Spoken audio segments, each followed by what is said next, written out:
You check the app at 11:43 p.m. The number dictates your entire existence, $1,247. It is the remaining lifeblood before the next direct deposit clears. The American economy is a multi-tiered casino, engineered to quietly siphon wealth from that exact screen to a boardroom you do not even know exists. At the bottom, the system extracts a literal tax on your desperation. When you miscalculate a grocery run by $24, the megabanks do not decline the card. They let the transaction process and hit you with the $26.77 overdraft fee for the privilege of witnessing your failure.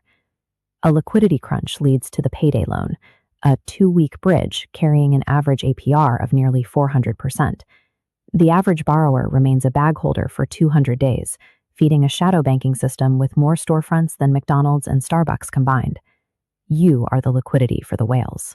At this level, you are trying to stop the bleeding before compounding interest buries you alive. Scraped together through grinding attrition, your first $10,000 changes your perspective. The primal fear of the bottom tier recedes. Money stops being a mechanism for survival and becomes a tool for deployment.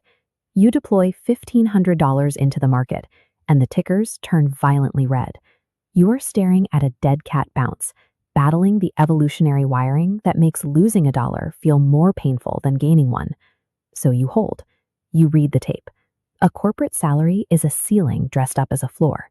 As shown in this comparison, the salary on the left is a carefully calibrated illusion designed to keep you productive for the growth of someone else's cap table on the right. By age 32, your net worth touches $150,000. You hold $44,000 in rental equity, $61,000 in a brokerage account, and a side operation printing $6,000 a month. Climbing the ladder requires isolating your capital. You decline the destination weddings and group trips, where you would quietly subsidize people who do not understand basic cash flow. On a Tuesday, you refresh the app and see $1,040,000. You wait for a cinematic wave of euphoria, but the moment is silent. The math is brutal. At a conservative 4% safe withdrawal rate, your $1 million generates exactly $40,000 a year. The millionaire milestone is a psychological mirage, a proof of concept rather than a finish line. The anxiety doesn't vanish, it simply mutates. You stop attending networking happy hours where people lie about their costs. You step into smaller, quieter rooms where there are absolutely no name badges. The machine exists for the calculated accumulation of capital, and you have finally learned its language. Your net worth breaches $30 million. Your reputation is now a yielding asset, generating returns independent of your physical labor. A mid-cap company in your portfolio initiates a restructuring. 140 people are abruptly laid off.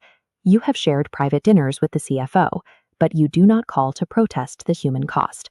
This chart tracks the result. As the headcount drops, the margin profile surges upward. Your position gains value in real time. You review the cap table and note the improved profile. The chilling reality is that you feel no visceral reaction to the shattered livelihoods. The gap between your abstract decisions and their ground-level consequences is now an unbridgeable chasm. The machine is operating exactly as designed. The summit requires the systematic replacement of empathy with pattern recognition. At $94 million, you walk into an exclusive boardroom. You speak for 4 minutes, ask 2 surgical questions, and leave. Your words pivot enough capital to reshape a mid-sized national economy. This is power, silent and absolute. Somewhere in the city, a 24-year-old stares at a balance of $1,247. He puts the good coffee back on the shelf to survive until Friday. The financial machine ignores his effort. It simply opens every morning, feeds on the fear of the masses, and compounds the capital of the few who learn to play it without flinching. The money trail always starts at $1,247. It always will.